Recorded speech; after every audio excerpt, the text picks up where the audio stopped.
Bago pa mag-eleksyon? Napamigay na ang akap? Ano pa babantayan namin dyan? Itong next? O, ito sa lang. Suggestion natin sa kanya. Maniniwala po kami sa inyo, sir, kung kayo mismo susuot kayo ng body camera. O. Saka lahat ng taga-Bicam upo sa Bicameral Conference Committee naka-live stream. Pero mismo ang speaker tsaka yung chair ng Appropriations Act magsuot po ng body camera. Para sure kami kung sino kinakausap niya. Gusto lang nila magkakwarta dyan. Hindi na sila tatakbo. Sabihin lang, ano ba yan? Magkano lang naman makukuha ko dyan? Wala na pala akong kickback sa... Sabihin nila, wala na palang SOP. Wala nang kickback sa mga pork barrel.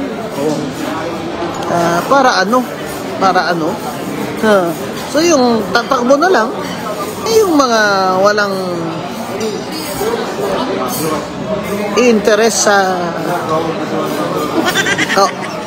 maging kawa pagnanakaw sa at mga kickback.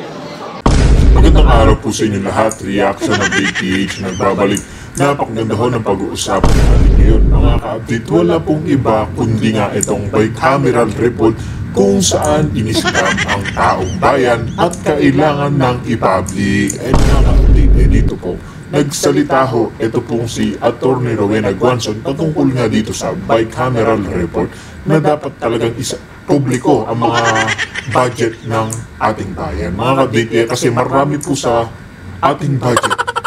Diretsahan po tayo mga ka-update.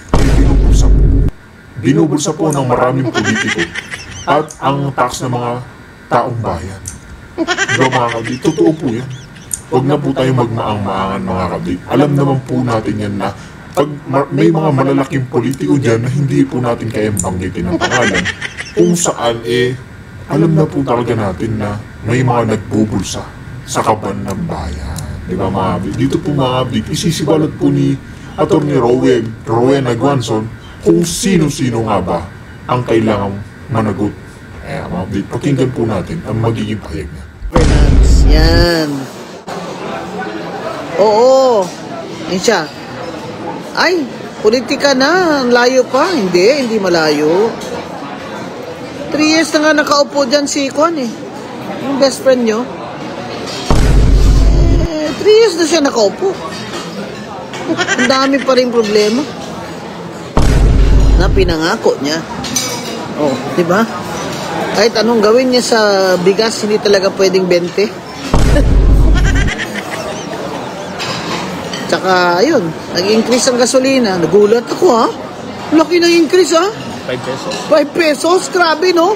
Sa 4 na litro, oh. Sabihin mo na lang. 6 na litro lang sa 30 pesos, oh. Kahating kilo na yan ang bigas, ha? Grabe, to sabihin niya, wala pa naman, di pa naman malala yung gera. Ay, grabe. Ano yung alam mo talaga ang problema? May oil deregulation law. Private na ngayon ang may mga reserves. Gobyerno, walang reserve.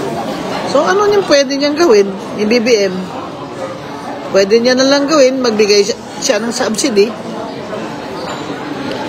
doon sa mga private supplier ng oil para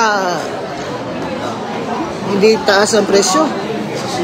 Pero wala pang nangyaring ganyan na successful yung mga pa-subsidize ng oil. Wala talaga. Ano daw yung yung nagsabi na i-open daw niya sa public yung Bicam? Ay ha! Galing-galing mo naman. Si Cielo Magno, nagtawag siya ng i-open yung Bicam para makita natin yung di ba, dinaya nila tayo mga taong bayan yung sa Bicam. Pinagdagdagan nila, siningit-singit nila yung mga akap-akap na yan. O di ba, yung Bicam na yan, nawala na lang yung PhilHealth natin. Basta. Sabi ni Cielo Magno, i-live stream, i-open to the public ang bicameral conference ng Senate at ng House. Yan yung bicameral, biling Bicam, House mga congressmen at mga senador, meetingan sila to finalize the, the entries there in the budget for the General Appropriations Act na bubutuhan ng mga senador at kongresista. Aba, wala pa nga 24 hours, sumagot na agad si best friend ko, si Romualdez. Sabi niya, payag siya. At ito, sabi niya, bantayan nyo, kasi pera nyo ito. Bantayan nyo ang kaba ng bayan, kasi pera nyo ito. Anak ng tinapakan naman. Yung akala mo na talaga, bobo na talaga kaming, bobong-bobo na kami. Ikaw na nga dyan, binabantayan namin, tapos babantayan pa namin yung bike. Ikaw pa magsabi na bantayan namin yung bike dahil pera namin yan. Ikaw na nga binabantayan namin eh. Kasi baka ubusin nyo dyan eh. Naku po, ayun nga mga kapit, nagbanggit na ho ng pangalan, etong si Atty. Rowena Guanzon, nabantayan dapat, etong si Romualdez Martin, mga ka-update, diba? Ito po yung nakakatawa kay Atty. Rowena Guanzon. Hindi nag-aalinlangan, mga ka-update, na magbanggit na mga kurakot dyan sa bicameral, mga ka-update, at sa gobyerno ni Bobong Marcos, diba? Diretsahan po siya, mga update, hindi po siya nakikipag-plastikan dito kay kampo ni Bobong Marcos. Nahabla-habla na nga yung Nahabla-habla na nga sa Supreme Court na ito declare the General Appropriations Act unconstitutional eh. Dahil sa paggagawa nyo eh. Tapos, ngayon, ikaw pa may ganang magsabi na bantayan namin ang BICAM dahil pera namin to. Ano pang babantayan namin? Naubos mo na sa akap, napamigay mo na. Bago pa mag-eleksyon, napamigay na ang akap. Ano pang babantayan namin dyan? Itong next, ito sa lang. Suggestion natin sa kanya. Maniniwala po kami sa inyo, sir, kung kayo mismo susuot kayo ng body camera. Saka lahat ng taga-BICAM upo sa Bicameral Conference Committee naka-live stream. Pero mismo ang speaker saka yung chair ng Appropriations Act magsuot po ng body camera. Para sure kami kung sino kinakausap niya. At i-live stream din CCTV camera ang opisina ng speaker. Ayan lang, Madam Rowena Guanzon, paano po natin lalagyan ng CCTV kung alam nyo na, hindi na ho sila nakapambulsa. Diba mga kablit? Pag nilagyan mo ng CCTV yan, mga kablit, paano pa sila gagalaw, diba? I-edit na naman nila. Para sigurado talaga kami na walang daya. Yun. Kung gusto niyang maging mabango sa taong bayan, taxpayers, di live stream nga niya ang bicameral conference. Lahat ng steps. Pero i-live stream niya rin ang opisina ng speaker. Yun, di ba? Bantayan daw natin ang ating pera. Hindi. Siya ang bantayan natin. Tama ka, Lem. Bantayan natin siya. Tatapon pa niya ngayon yung responsibilidad sa atin, ha? Unsa naman di ay? Nagbugo na yun mi kayo, ana, oy. Sus. Matay, buguan na to, anig. Papatak-sabot sa niyang ginahimo sa to, ha? Yan, mga kababayan, ang lesson natin. Kasi naman itong mga congressman, tando, bala kung sa Ilonggo pa. Namin sa kanila, tando. Wala sila doon kasi may akap din sila. Hindi ba naman kayo mahiya kayo sa tao? Mahiya kayo sa mga taxpayers? Kaya alam ko, gusto ko, yung ginagawa ni Ping Lacson, wala na lang pork barrel yung mga congressman. Naku, attorney, paano yan? Anong paano? Gusto ko nga i-donate nila yung mga part of their salary sa kawang-gawa eh. Donate nila. Para sigurado tayo na Yung mga gustong tumakbo ay wala na silang, kung ang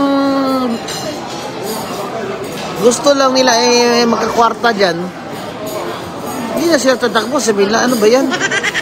Ay, magkano lang naman makukuha ko dyan? Wala na pala akong kickback sa, sabihin nila, wala na palang SOP, wala nang kickback sa mga pork barrel. Oh. Para ano? So yung tatakbo na lang, yung mga walang interest sa maging pagnanakaw sa at mga kickback, pwede naman yun eh. Saan ang dog food ko daw? Ang mahal ng dog food ngayon, ha? 2007 na kaya isang sako. Mahal. Lalo na yung isang dog food ko, yung Royal Canine. Abay, more than 500 yun na kilo. Ha? Oh. Resolution 10, yun ang kanilang pork barrel. Oy, regards daw, Tikuan. Sama na siya. Na-miss daw na, yan niya ako. Yung tayo daw ng mga taga Mindanao ay tayo daw na taga Sub-Saharan Africa. Tsura naman naman. Yung tsura naman ng ito. Panggap mayaman ka dyan eh. Amoy na amoy ka na namin, Mi.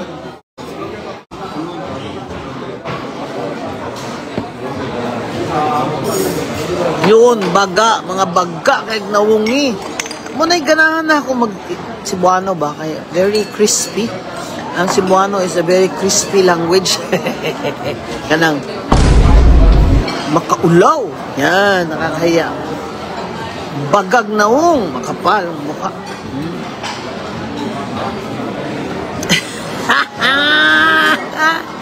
Dapat daw ipadala sa ibang planeta. Wow, watching from Canada. Hi, Josie. Hi, Josie. Watching from North Caloocan. Matay ka. Muna mag-North America. Yan. Ano ba? Attorney, Ilongga po kayo. Ilonggo kayo kaday. Oo, Ilonggo ko yung tao ko sa Negros, Cadiz.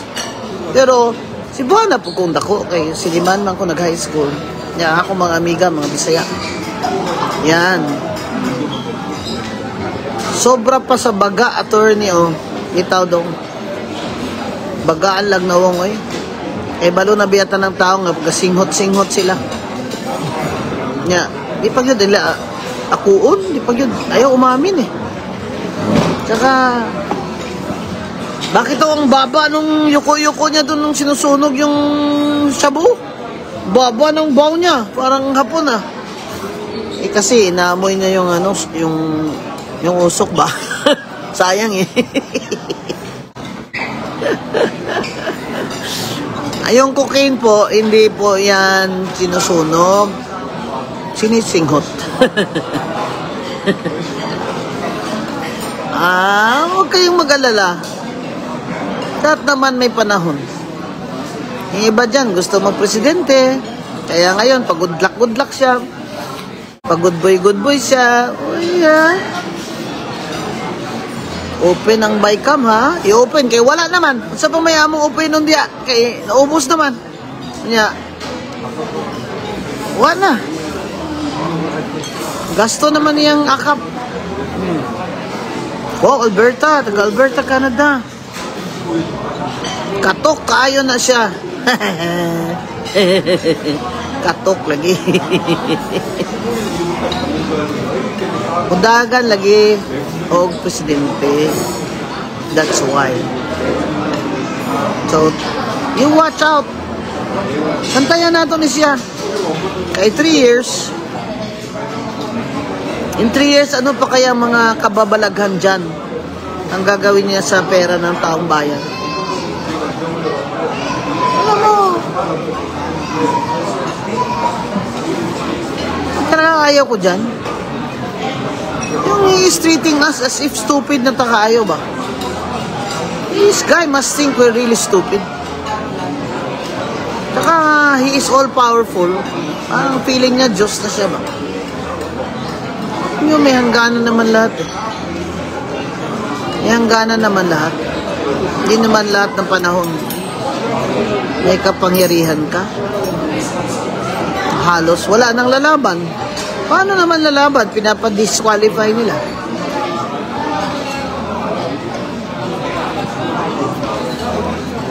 Pero 3 years? 3 years na si BBM? Ganito lang din? Ganito pa rin tayo? Worse pa. Worse pa yun. Nung nanumpa siya. Lahat ng promises niya, ng kampanya,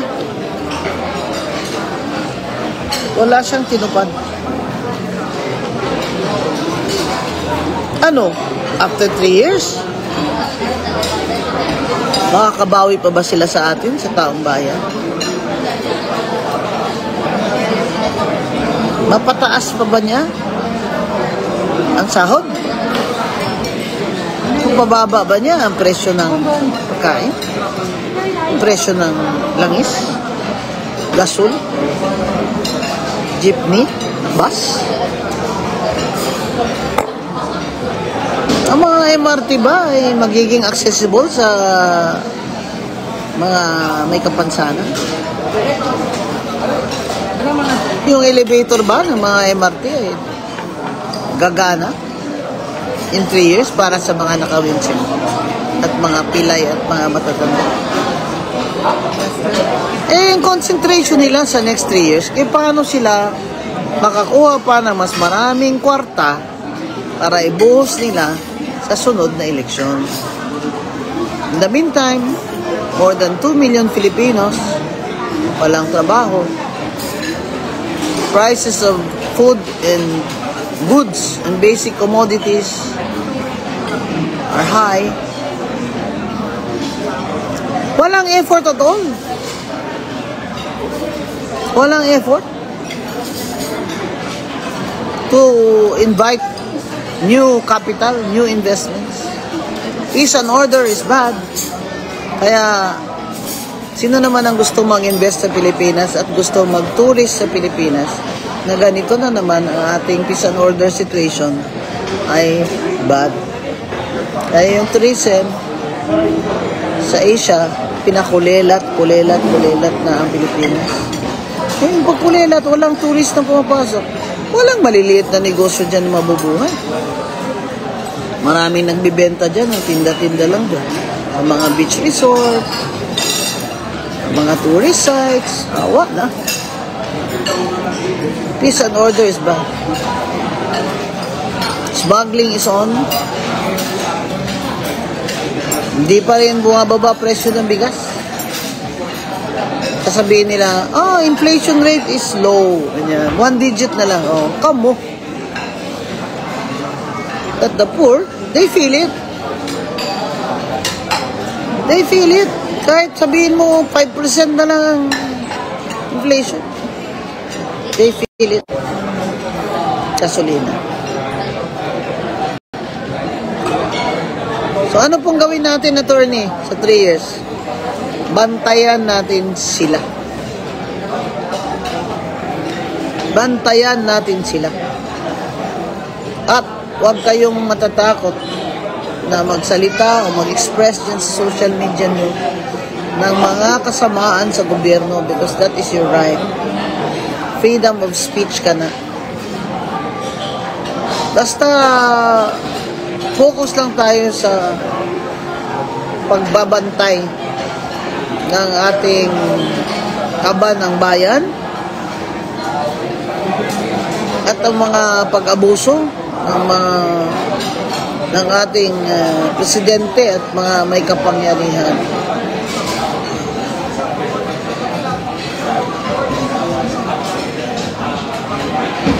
Ina Ragas is watching.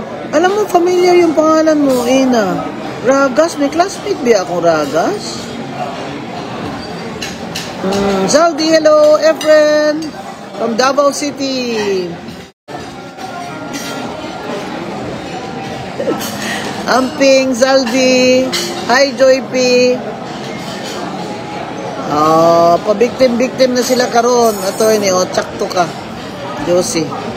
Sila pag victim nga 2 million sa Pilipinas walang trabaho niya. Gutman na. Gutman na kaayo. Sila okay ra sila. Butod na sila panambok sa kwarta ilang isulod sa ilang mga hindi na gani maihap ng mga kwarta ba? Hindi naman matago tanan sa bangko. Grabe no? Billion sila kung mga awat no? It's not funny ba? They are breaking in. Breaking in money from our government coffers through kickbacks. Kickback transaction sa negosyo para may vote buying na naman sila sa 2028. Taon, maluoy na unta ang Diyos sa ato ang Unsod Pilipinas. Sagbaron taanis mga taong mga kawatan.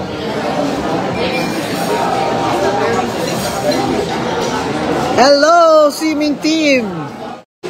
Ang UP VST. Hello, ang judo team. Ang judo team. Nasaan na? Supporters ko yan. Gina. Oy, watching from Lucena. Alfred. Hi, Vivian. Nasa US. Friend ko yan. Galing yan. Oh, Paul Maturan. Oh, from Jensen. Rose Balonto. From Digos. Nakaato na biya kong Digos. Oh. Sabayan nyo ma'am ang sona. Mas manood pa kami sa inyo. Oo nga, no, magsona din ako. Magsona din ako, anak. Hi, Fidel. New follower natin si Fidel. Welcome natin siya dito. Thank you, El. I'm in Cebu. Anong gabi, ihab? Panawa ko ninyo sa stage kay People's Thanksgiving. Mukanta ba ko? Oh, pila naman yung katanaw na ako. Pila na? 5:47? Pills na ba? Ha? Attorney, sabi nila, bakit daw po inaaway? Sinasabihan ba, madami naman po nagawa. Grabe naman, nagadaming nagawa.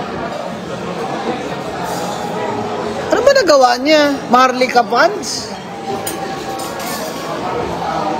Ano nagawa niya? Maharlika funds? Hanggang ngayon, di natin alam sana yung bilyon-bilyon piso pera natin. Tapos, sinasweldoan nila, milyon-milyon bawat buwan yung sweldo ng chair nila at saka board. Hindi naman mahiya ito mga ito, oy. I-refund nyo kami, oy. Wala naman kayong bagong negosyo dyan na wala namang income yung Maharlika company nyo. Tapos, milyon-milyon sweldo nyo. Sa milyon-milyon ng sweldo, logi na kami. Balik nyo na yan, yung Maharlika pan na yan, sara nyo na yan. Ginawa nyo lang yan, parang racket yan eh, racket. Maharlika Racket Scam Fund. Grabe yan. Ikay ko pag-ugtas-ugtas anak eh. Nangurinot ka. Hinanlan. Wapa lang ba?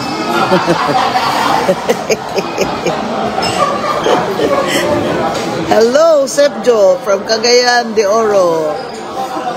Mabutot sa natong 600 ha ba? Nya tag mag-close aning atong live kay gimingaw naman ni sila nako ba? Yan. You know, at least 40% of Filipinos speak Cebuano. That's why I really speak Cebuano. Although, of course, my first language is Ilongga. My second language is English. My third language is Cebuano. Tagalog is only my fourth language. That's why sa Tagalog, kung nagtatagalog ako, nagtatranslate pa yung brain ko. Saka hindi, minsan nag-translate ako sa brain ko, hindi diretso English. Kuminsan, Tagalog, Ilonggo, English. So may delay. May delay ng konti yung speech ko. Pero di ba galing-galing ko na mag-Tagalog? Bawal magmura, no? Maraming nanonood dito ng bata. Pag-good manners kayo dyan. Oh, hello! Josie Quijano from South Korea.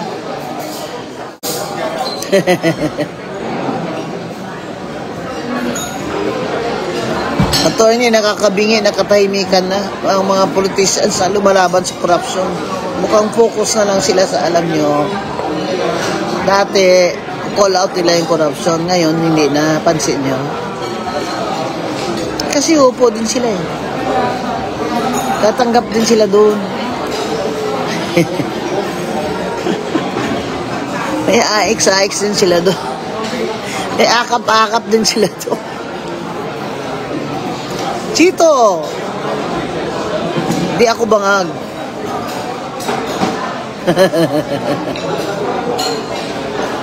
Hello! Judy Arsenal abaw iniya. Urig gini, taga-Cadiz gini ya. Mga Arsenal. Sus. Gimingaw, yun ko nimo, attorney. Oy, gimingaw, biya ko ninyo dong, oy. Paul Maturan.